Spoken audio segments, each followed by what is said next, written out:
Nintendo a toujours suivi une règle différente des autres constructeurs. Pendant que Sony et Microsoft se battent souvent sur la puissance graphique, les performances et les consoles toujours plus impressionnantes, Nintendo mise surtout sur une chose, les idées. Est-ce que vous vous souvenez de la Wii ?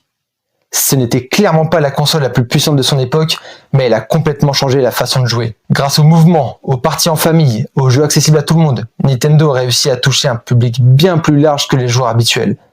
Et la Switch, c'est un peu la même logique.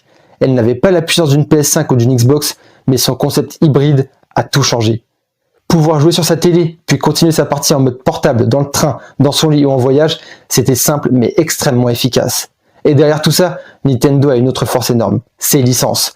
Mario, Zelda, Pokémon, Animal Crossing, Metroid, ce sont des univers que tout le monde connaît, même les personnes qui ne jouent pas beaucoup aux jeux vidéo.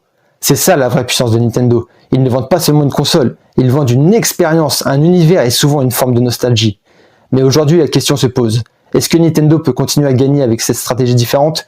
Ou est-ce qu'à un moment, les joueurs vont finir par demander une console beaucoup plus puissante, capable de suivre techniquement la concurrence ? Dis-moi ce que tu en penses en commentaire, et si tu veux plus de vidéos sur le jeu vidéo, pense à liker, commenter et partager.